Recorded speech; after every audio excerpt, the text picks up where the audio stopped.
Hello, good evening, and welcome to the Real Estate Plate. As always, I'm your host, Nick Sakalis, coming to you live from the WGBB studios here in Newark, New York. As always, it's uh, it's Monday. It's Monday. But the thing that's different about this Monday, in comparison to the past few weeks of Mondays, it seems like it is a lot brighter today. That's because our time changed on Saturday. I hope everybody set their clocks back and took advantage. Well, whether you want to take advantage or not, you're going to have to conform. We lost an hour, but we gained an hour of light. The shining light from above is giving us one more hour of sunshine and making it a little bit happier every day. And I'll tell you this much: we're going to definitely need to take advantage of this sunlight because it is going to be a brutal, brutal spring and going to summer as far as the real estate market is concerned. There's a lot of stuff going on right now. I don't know if it's something that we need to be concerned about, something we have to adapt about. Only time will tell. But it doesn't look like the inventory is catching up in any single way, which we've been trying to see happen and trying to see things improve from that aspect. I mean, it does help people that are selling their places. But that's how we're going to get into today. Today we're going to get into something a little bit different, from a different angle, something that needs to be something that absolutely needs to be addressed, and it would be completely. Oh, and of course somebody's calling me right now as I'm on the phone. It happens every time because I forgot to put my phone on mute. But we're going to get into a topic today. We're going to get into a topic that's from a different angle and different perspective of the business, which I don't think anybody really talks about. And that's gas prices. That's oil prices. That's the energy crisis that we are dealing with at this moment. We are dealing with something that we have dealt with in the past. But I don't think anybody's ever addressed. Oh, what's going on? Of course, we got everything going on at the wrong times. We are going to look at this from an aspect and from an angle that is going to give everybody understanding of where the impacts is. It's not about only gasoline prices. There's a trickle effect. There's a trickle down effect on a lot of different angles that I'm sure that people are not really gravitating to, and I'm going to get into that. But before we get into that, let me just address a couple of things. One, I will thank every single person out there that has been reaching out to me and giving me a lot of encouraging words and a lot of great feedback as far as me quitting smoking. I really do appreciate everybody and all the really kind things that I've been heard, all the empowering things, people giving me their perspective, their own personal situation of how they quit, dealing with the ordeals that they're having. I appreciate that so much. So I'll give everybody an update. So this is officially week one. We got past a week of me beginning my attempt to quit smoking forever. Not just for a week, not just for a day, not just for months, forever. I want to be done with this. So before you start clapping, that's Trevor in the background clapping. Before you start clapping, I want to make sure that I'm honest. I'm transparent with everybody. Everybody keeps asking me, how you holding up? Have you cheated at all? And the truth is, absolutely, I have cheated, but in a very, very minimal way. I did have a handful of cigarettes scattered throughout the week. Probably could count them with one hand, but I did have a couple breaks, and I never said that it's going to be easy and that I am going to not have my bumps along the road. Said I'm going to get to that point, and I'm not going to pretend. But nobody caught me. That's a good thing. I'm catching myself and calling myself out on it. So I'm continuing the same way. I'm trying to do this without any type of drugs, any type of outside type of sources like Nicorette, patches, that kind of thing. I'm trying to do this without anything. I'm doing it with chewing gum. I'm doing it with as much as I can call willpower. I'm trying to do the best I can. And I'll tell you what, this market is stressing me out and it's not making it any easier. But still, if I can get past this market and dealing with this, I'll be okay. But that's my update. That's my update on that. I'll give everybody updates as I go. I appreciate all the great feedback, all the amazing, amazing. I don't know what the best word for it. I don't know if people are actually getting the audio coming through. I hope everybody's getting it coming through because if It's going to be very embarrassing because I know that it's going through on the radio, but I don't know if people are actually hearing me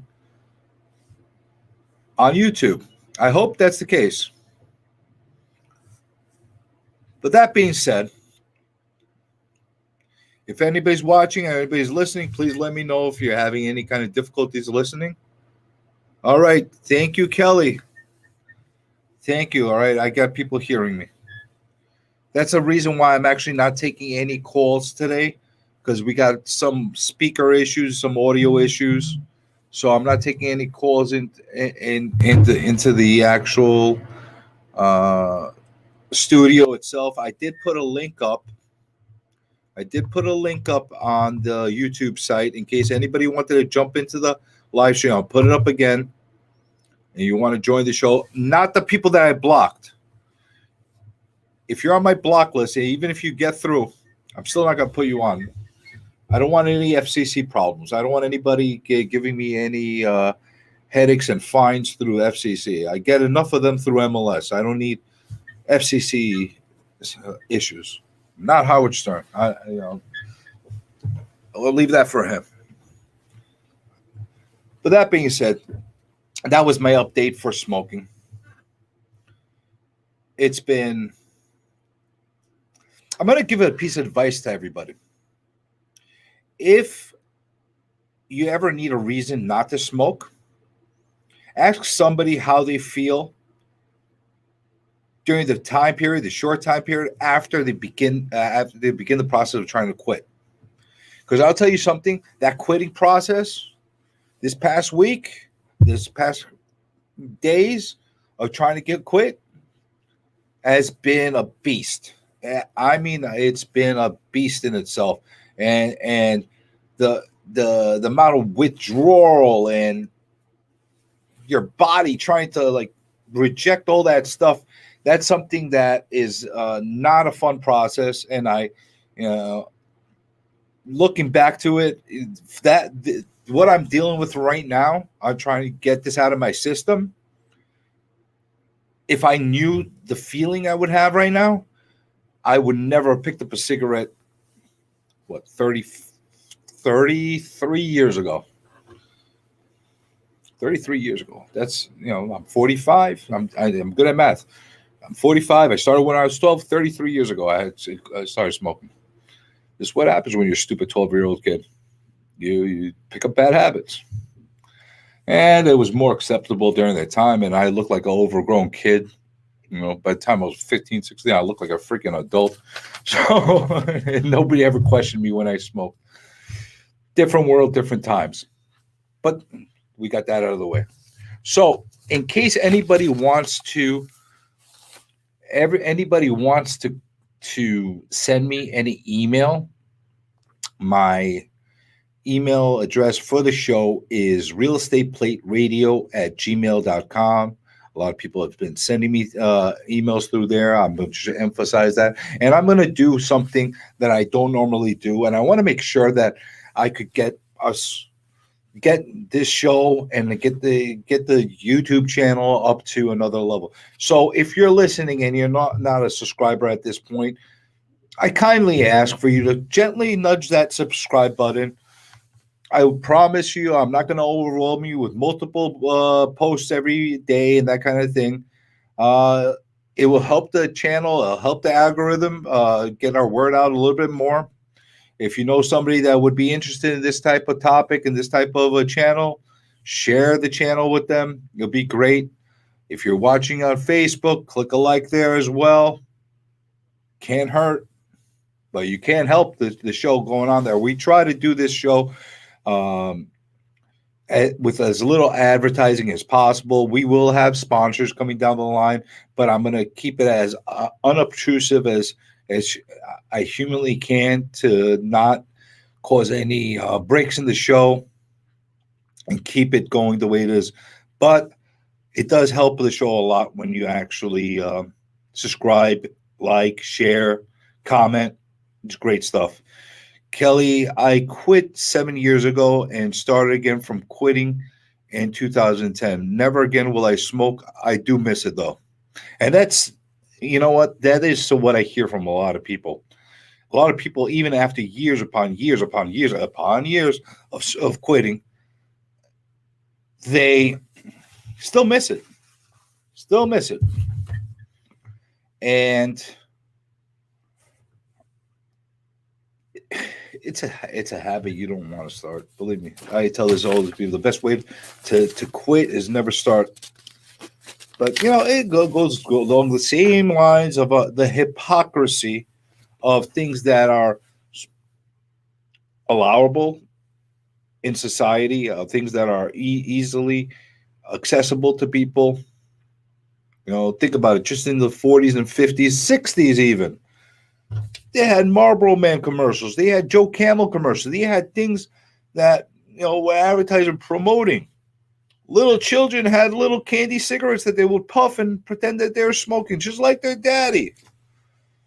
It was acceptable back then. And when we discovered that it's not acceptable, guess what happened? They didn't take it out of the system. They didn't stop it from circulating. They didn't say, you know what, this is a really, really bad thing for society. We shouldn't be selling this in candy stores. We shouldn't be selling this in newsstands and convenience stores. No. Yeah, let the people that smoke. Just tax the hell out of it. Because Philip Morris got us in our pocket. Because we could make a lot of money off of people's misery. And we'll just throw a little bit label on the other side of it. Says, smoking will kill you and it may cause problems to your pregnancy and et cetera, et cetera. All the stuff that we know, they'll put it on the side and say, that gives us our way out. And that gives us our way out, and we don't have to worry about a thing. That's the end of our liability. Well, we told you it's not good for you. It told you it's not good for you. And it's a good segue for the topic of the show today. Hypocrisy. Laws that are put in place. Laws that are put in place to better our environment, to better our society, to do things that will help us. I'm going to roll my sleeves up right now. because I just buttoned up my top button because I was getting heated. Now I'm going to roll up my sleeve. This is a topic that needs to have you rolling up your sleeves and diving into completely. What are we talking about? We're talking about gas prices. Who out there really loves paying more for gas? I don't know anybody. I don't think even the gasoline companies or the petroleum companies really benefit that much from the prices escalating because it's a trickle down thing on everybody's situation. When OPEC cuts down on production, everything goes up. It causes a serious weight on the economy. And why am I talking about this? What does gasoline prices have to do with real estate? Look, Trevor's over there on the side. He's like just scratching his head and saying, why is he talking about gasoline prices? What is he going to do? Is he going to go on a rant? Is he going to go on a tirade about gas prices? Well, yes, I am. Yes, I am. I am going to go. You know what? If you enjoy listening to me,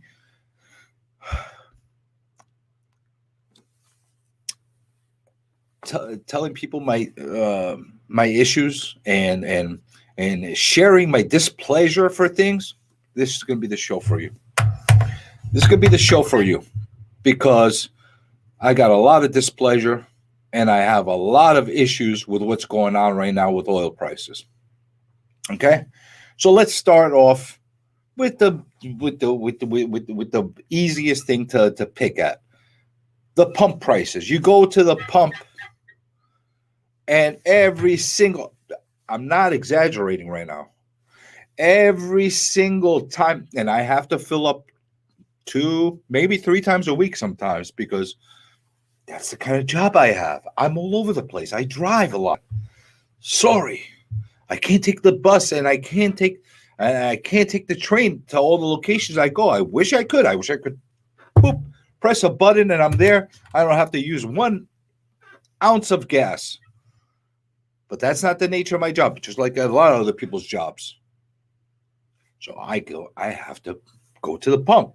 And literally every single time I go and put that nozzle in and I put my credit card into that machine that just swallows up the digital money that's coming out of my card, that becomes real money that I have to pay back the card. Every time I go, I see a jump in pricing. Every time. It could be a few cents. It could be a dime. It could be a nickel.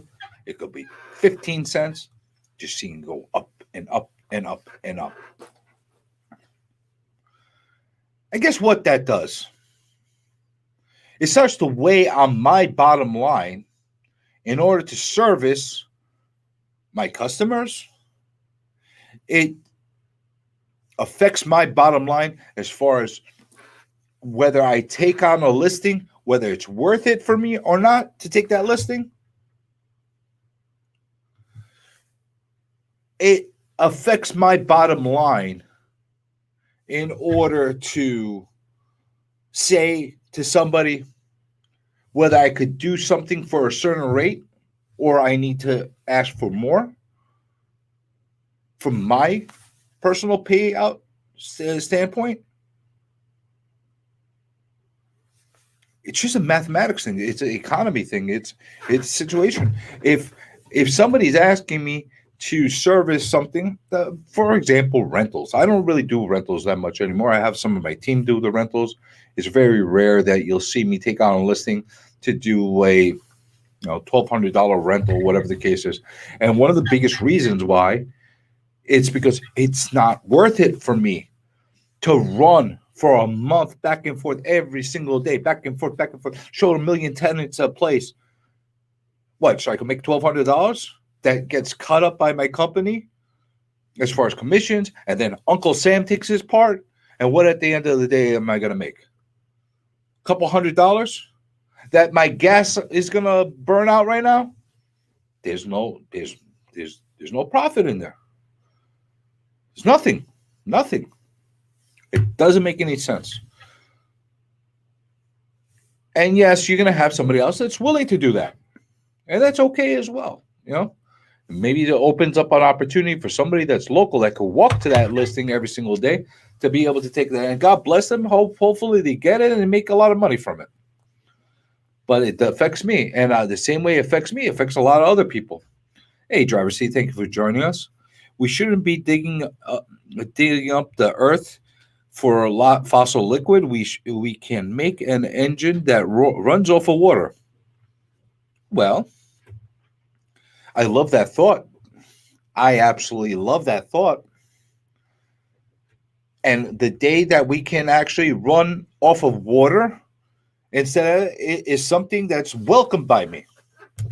It's with open arms. If we can have an engine that runs off of water instead of fossil oil, I'm all for it. Please bring out that. Who has a patent for that? Please. And while you're at it, please let me know if there's a boiler that could run off of water as well to heat up a house. Because I would love that, because that's another element of the business that people are not looking at. They're all focusing on the gas. Everybody's focusing on the gas right now, and they're saying, "Oh my God, it's crazy." But you know who else is being affected? All the people that are heating their houses with oil. Oh, and are they being affected? You're getting some price. You're getting some bills like you haven't seen in a while. We're going record status right now. We were not quite there. We hit that during Sandy time, but at least during Sandy time, there was something artificially that was creating that. They couldn't get the oil to us. There was a lot of issues going on with that. It was very different than what we're dealing with right now, and I'll get into the reasons why it's different shortly. People that are heating their homes with oil right now are paying through the nose to heat their places. And last month it was pretty cold, so they paid a lot.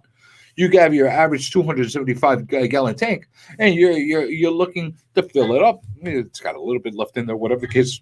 You're looking at a situation where they're paying about $1,000 to fill up the place, $700, $800, $900 a month. That is ridiculous kind of money. That is insane kind of money to be paying to heat your place. Now, yes, there are other options. There are natural gas. There's solar, which I'll get into. I'll get into the solar part of it.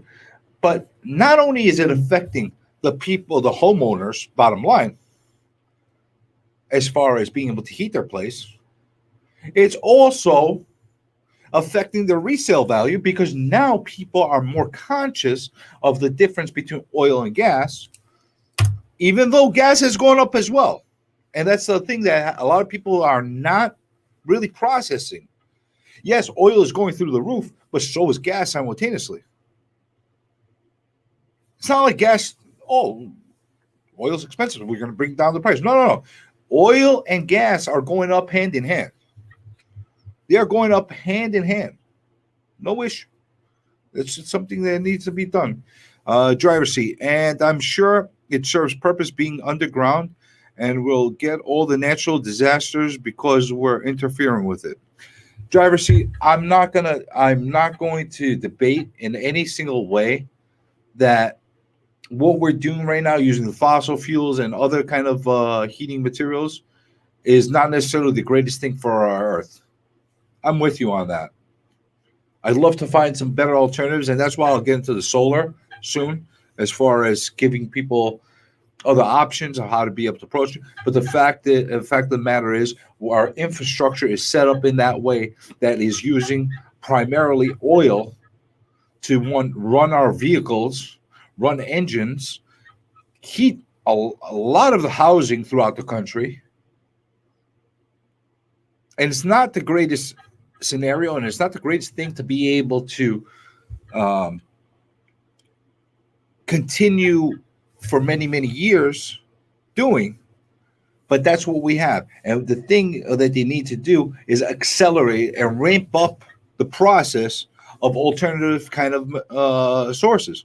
Now, you mentioned a little earlier that there may be an engine out there that could be a runoff of water. That may or may not be true. I'm not going to pretend that I'm, super conscious of any engines that can run off of water.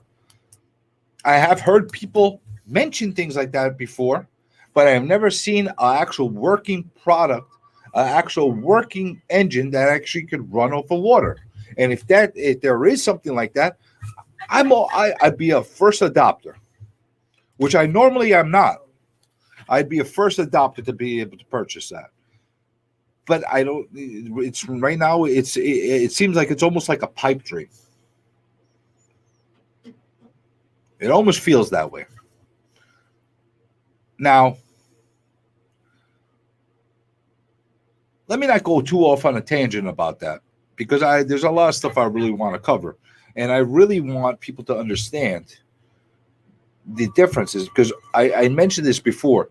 People are jumping ship, or they're trying to heavily devalue oil heated homes compared to the gas homes that are on the market. And yes, for this moment in time today, and probably in the sort of extended near future,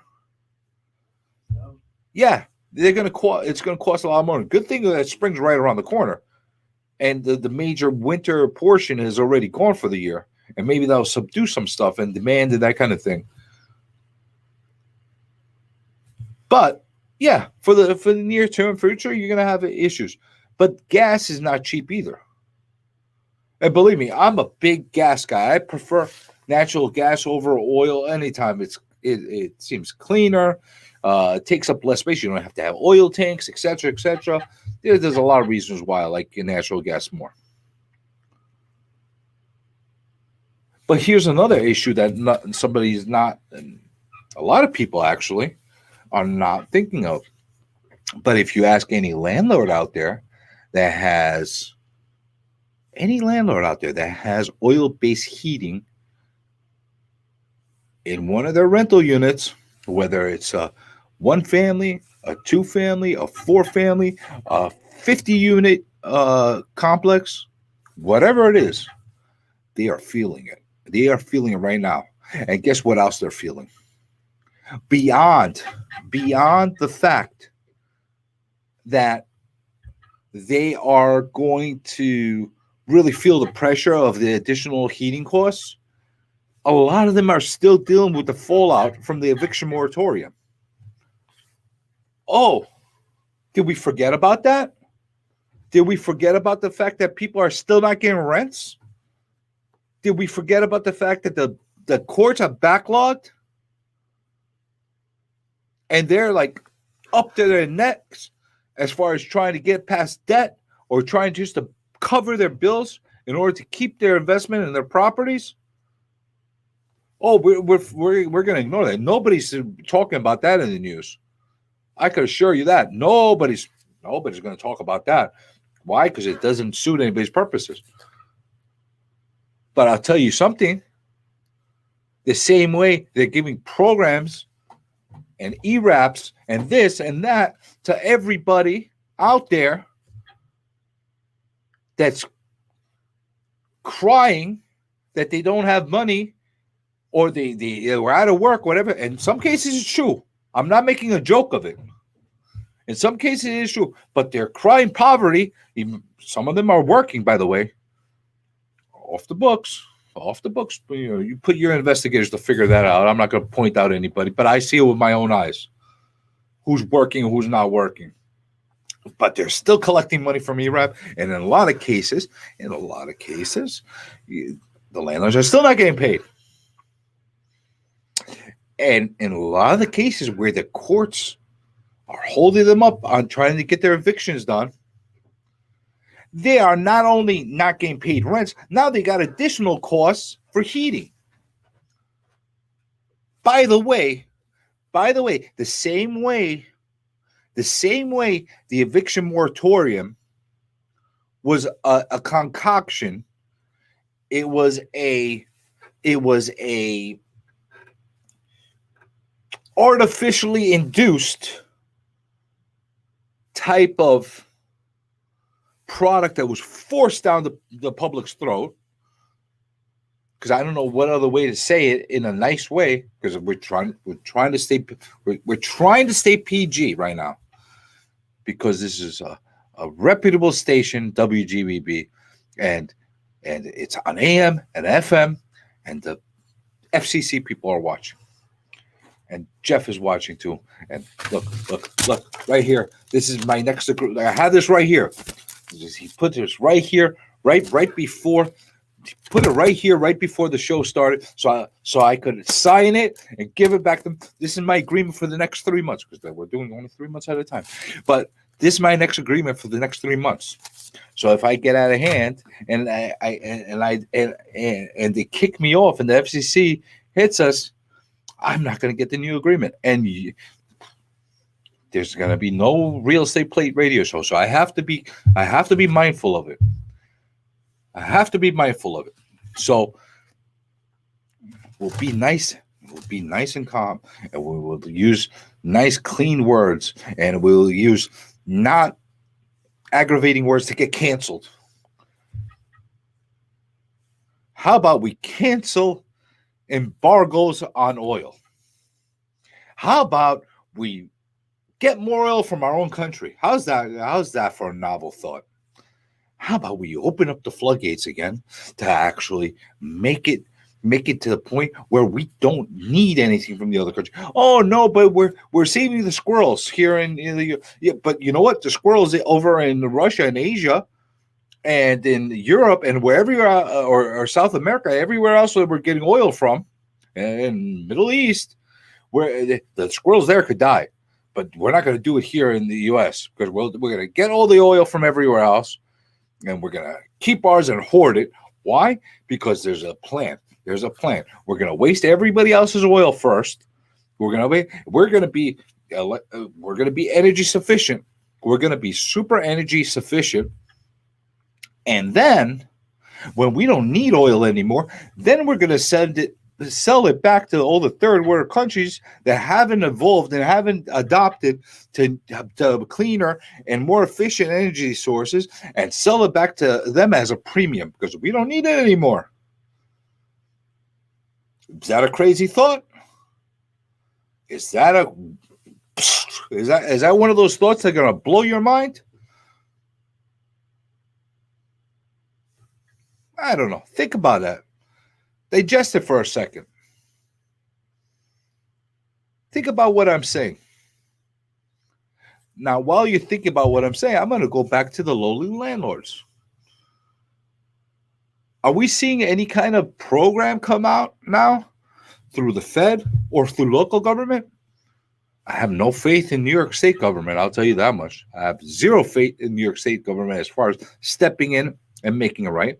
But is the Fed coming in and saying, due to the backlog of the courts and the fact that people are still in that jam of possible evictions, and the fact that the landlords and the housing providers are still suffering, mind you, they're still paying their property taxes, they're still paying the expenses, they're still paying the maintenance of the structures where the people are living and freeloading on them. Mind you, while they're doing that, they are going to have to endure sustained increased heating costs. Really novel thing, right? Like, is it that crazy of a thought that maybe there should be one of these government programs the same way they're coming in to step in and help everybody? We're here to help everyone. We're all in this together. Oh yeah, we're really in this together.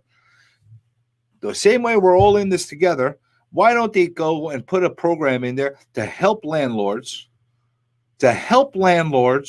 get through this point? Because we're not going to pump any more oil domestically. We're not going to do anything to subsidize the rising costs of heating, because heating is something that's needed to survive for a lot of people in a lot of these frigid cities and states. Yeah, Yeah, well, down here in downtown, downstate New York, it's not that bad. Yeah, it's not as cold as it is in Minnesota or upstate New York or in Niagara, whatever the case is. They're freezing up there. I'll tell you that much. But they're not. They're not necessarily. We're not in the worst case scenario, but we still have to have heating. We can't just burn things in the middle of our apartments or houses. We can't do that. So what's the option? What is the option? What are we doing right now to subdue this mess? And note, you're not hearing me say a damn word about what's going on over in Russia and Ukraine because I've said this in the past. I can't stand that all these innocent people have died and continue to die over there. And everybody throughout this planet has their own sense of morality, picking and choosing who they want to help or who they don't want to help, which sides we're going to be on. And I'm not saying they should go or they shouldn't go. I'm just pointing out the hypocrisy. I'm just pointing out the hypocrisy of what's going on. When you got somebody that's the aggressor on the other side that could fight back, for some reason, we're going to back off. We're not going to, it's like a bully. It's like a bully.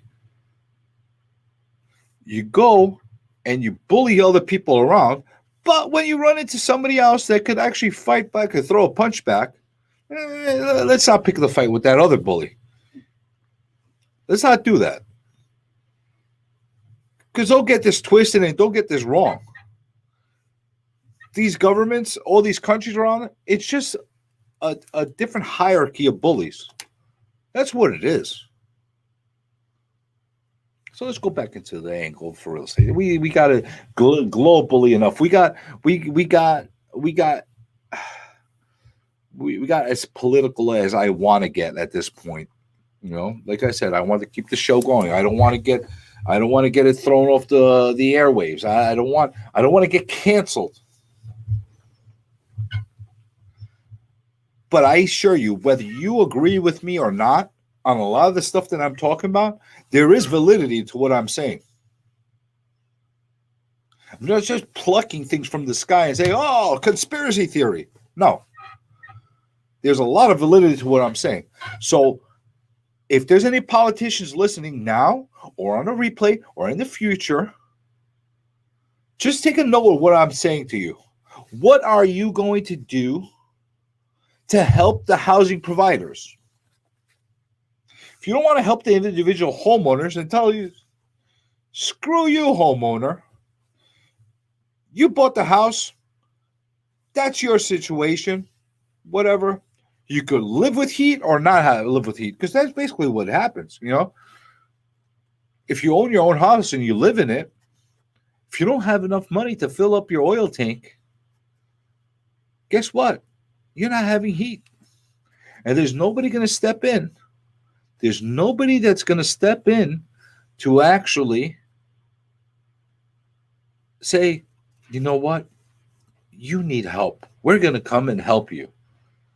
We're gonna help subsidize, or we're gonna give you a voucher to pay for some oil to get your house heated and heat your children. No, you don't have any of that. You might get social services coming to your house and telling you that you have an unsafe house environment for your children and try to take away your children from having them in a house with no heat. Well, how about diverting that by helping these homeowners that are struggling in the first place to be able to heat their homes? And the same thing goes for the housing providers. Think about exactly what I'm telling you. These are not items. These are not things that are due to bad judgment. They're not bad financial things. These are things of sustenance that people need to be able to survive and live off of. And millions upon billions of dollars are being thrown out for frivolous things. when you got something like this that should be looked into and should be subsidized. Now, that's my take on it. That's my piece on it. Whether you agree with it or not, that's your problem. I have the microphone right out. I'm going to say what I want to say. You're laughing. This is my platform to talk about it. And I usually don't get animated about these things. I don't really like to take a side on things, but the hypocrisy. And that's the theme. That's the general theme of this today's radio show. The hypocrisy. Same way, I start off the show by telling you about my smoking update. And I was telling you about I'm not a hypocrite. I say things the way they are. Yeah, I'm quitting. Did I cheat? Yes, I did cheat. But I'm trying not to. And I'm trying to quit. But we don't get that same level of honesty coming from our government. We're not getting the same level of honesty coming from the people that are behind the scenes. We're not getting any of that. We're just getting, no. We're getting all these different kind of situations. You know what? Step up the program for solar right now. Yeah, we have different kind of incentives and that kind of thing, and you can get it for free. And this, no, step it up. Don't only offer it to give it for free. Give a further incentive for people to get into solar. If you really want to have more house conversions going to solar, how about you go and start a commercial solar program for multifamily buildings? Why don't we do that? No, that's too expensive. Why? Why is it too expensive? Because the separate meters for each apartment and that kind of thing. And who cares if the tenant's paying more electric or not? And who cares if the landlord's paying? That's basically what you're getting. How about we start up a nice, real program for solar? Let's get stuff going. I'm not even going to get into geothermal. I'm not going to get into all that stuff because that is expensive, and it's you can't get that done everywhere. You have to have the room and you have to have the ability to be able to do that. What it would say, driver's seat. That can change overnight. We went from the tube televisions to plasmas to wireless TVs. Yeah, it could possibly change overnight. It could. But somebody has to take action. Somebody has to do something about it. Who's going to do about it? Are we going to go out and with signs, like nice, pretty signs that we're going to write up? We don't like you. Or what are we going to write? What are we going to write, Trevor, to stop this? Help heat us. I don't know. Bring down energy costs. What are we going to do? We're going to make signs, nice, pretty signs with our magic markers, and we're going to stand up just so the media can come and say, well, why are you sitting out here? And you're see, I get really, really angry sometimes. And sometimes when I get angry and I get frustrated, I tend to say things that could get me into trouble. And I'm not. And that's why you see me, I'm stopping myself as I'm going, because I want to be good. I want to be good behavior, because I want to be on the show next week again before I get canceled. So I'm going to say this night. What are our options? Well, I'll tell you what the options are. We could write letters.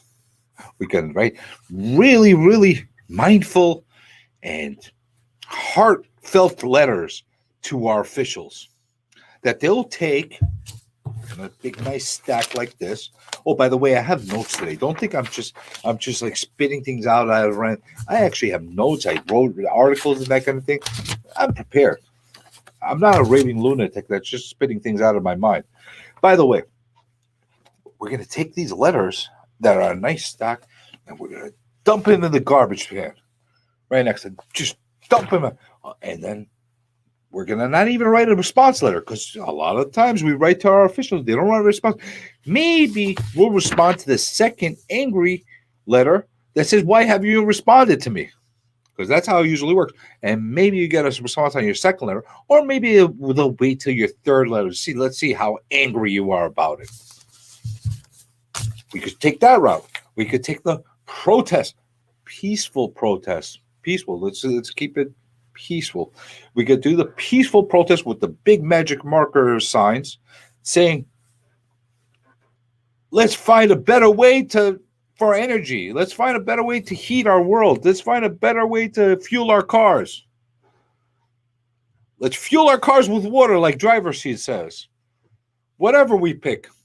And we're going to sit there in a nice, organized, peaceful protest route.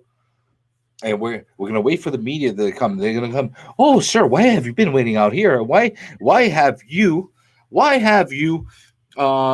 taken the effort and the time to sit here online protesting?" First of all, when I hear questions like that on the media, and when you have interviews or reporters that say this stuff, it makes me go bonkers. What do you think they're sitting online for? Because to say it in a very nice way, they're pissed. They're willing to wait in the cold, in the rain, in the snow, or in the heat, getting burned to a crisp, because they think that being online and protests is going to get them any traction. And if it was September, October, maybe they'll get some protests. You know why? Because elections are right around the corner, and somebody needs to get elected, and we got to get some votes. So let's say something. Let's say just enough to gauge them and say, "Oh, this person that's running, he's going to make a difference. He's going to make it, or she's going to make a difference, or it's going to make." We got to remember, we have she, he, what else? It. I don't know. I want to include everybody. I'm not making a joke. I just want to include everybody, not to get anybody offensive or anything like that. But anybody that's going to go there, they're sitting online and they're pissed. And they're just trying to get heard and get some kind of action done for them. But it doesn't work. And then maybe if you're fortunate enough, you have a politician that's really under in the ratings and is about to lose, and they're underwater, and they're the ones that are the elected official that's rerunning or wanting to keep themselves in office. They'll pull magic out of a hat, and they'll do some stunt where they'll do just a little nibble for you, just a little bit to appease you in some way, just to get you to shut up and vote for them. But that's only working if it's September, October time. Hell, maybe even August. We got to be right around the 100. We're a long way from elections right now, because in this world, it's what have you done for me lately? They do something like this in February, March. We're gonna forget about it by the time election time comes. They need to be fresh in your minds. Now, again, this is an atypical type of broadcast and show that we're doing today, but it's something that's relevant. It's not about gas prices. It's not only about gas prices. It's not only about those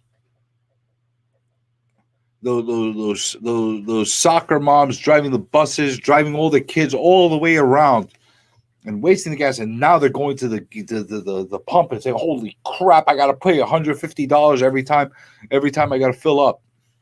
Not more. It's not about them. It's about people needing heating.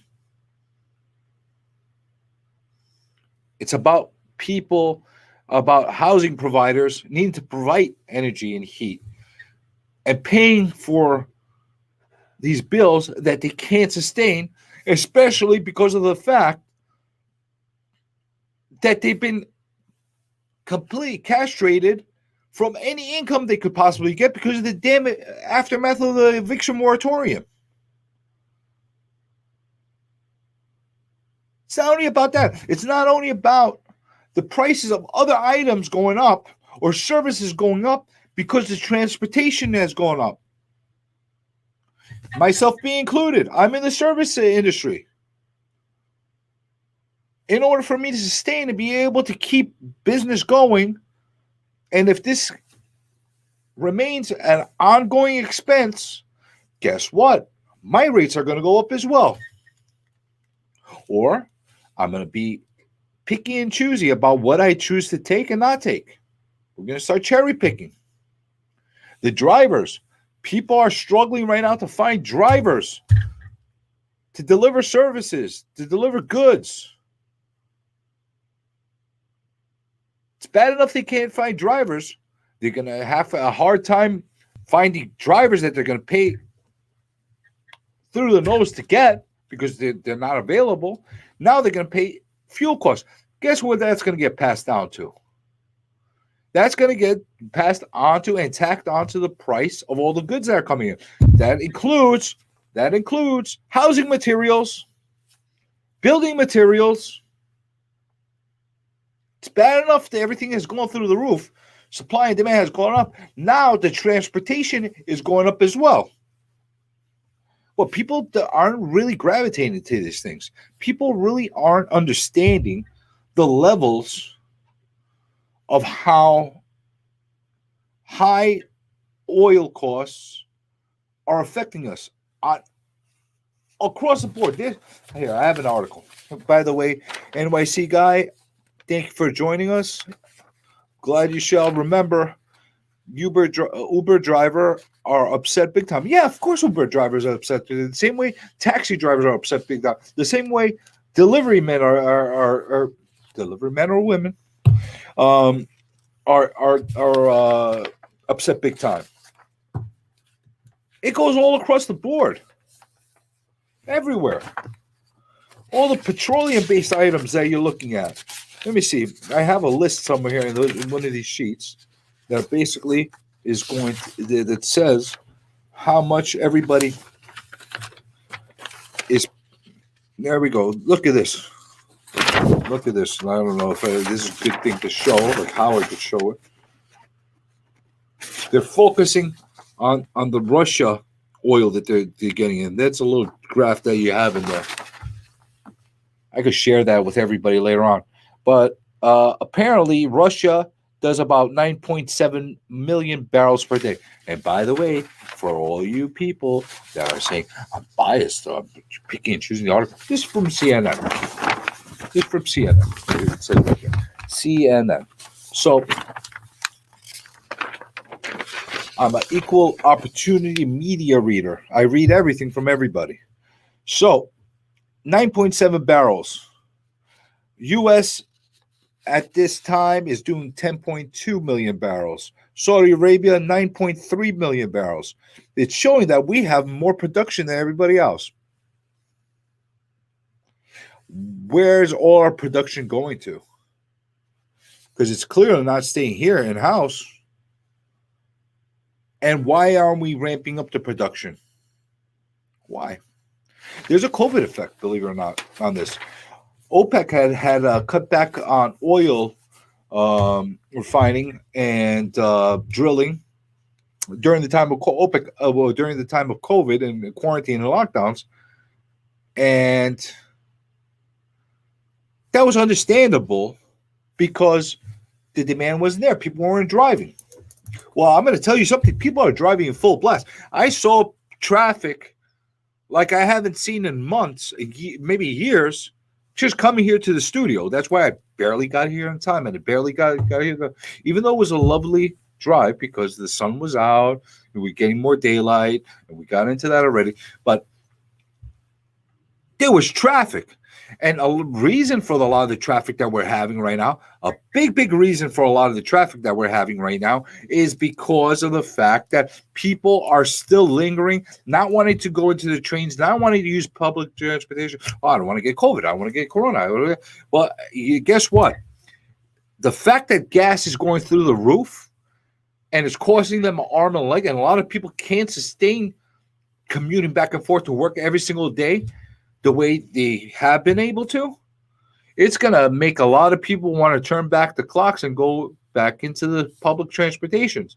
And now you're going to be giving people cardiac arrest, but freaking out that they have to get back into that cylinder tube that we call trains that cesspool of sickness that you could get sick at any given moment. And don't get me wrong, I'm not a germaphobe and I don't like germs, but the thought of possible getting a virus and that kind of thing and being stuck in a train that's basically a tube of festering viruses, the same way an airplane is, the same way a lot of these transportation things are, kind of freaks me out.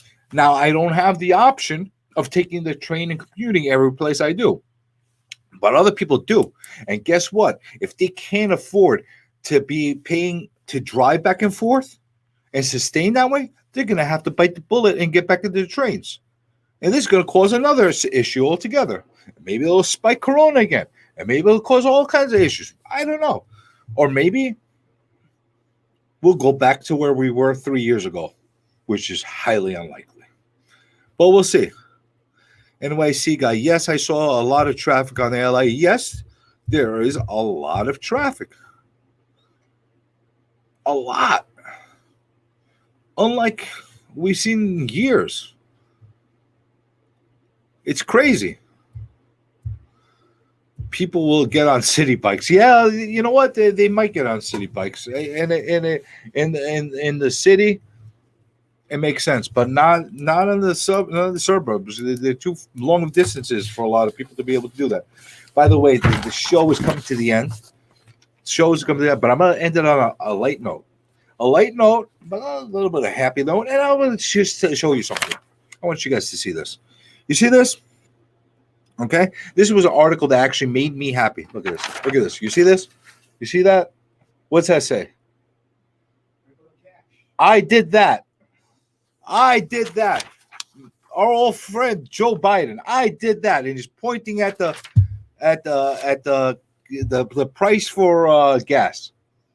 Now, the reason I'm pointing this out, I'm not gonna pick on our friend Joe Biden, because he's just another puppet like the rest of the politicians out there. I'm not gonna pick on him. I'm gonna make a point. The guy that made these stickers started making these stickers a little less than a year ago, when the prices started to go up, and it slightly started to creep up a little bit on the gas. He had the foresight. Of making "I did that" by Joe Biden stickers. Okay, with the pointing at whatever the case is. Now, every day, every penny that this gas goes up, this guy's making hand over fist selling these stickers. Now, that's what I call timing. And that's what I call making a business and making money when a lot of other things are going to hell. So there's opportunity, and there's people have the ability to be able to become very resourceful. And Mr. Sticker, I did that, man. I will give you credit. I wish I knew who exactly made it, and I'll find out. And when I do find out, I'll let everybody know. But until the next time, I'll see you again next week, just like every week on Monday, 6 to 7 on the Real Estate Plate. Thank you for joining me. Have a great night. Have a great week.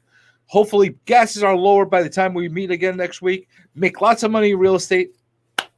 And I'll talk to you soon.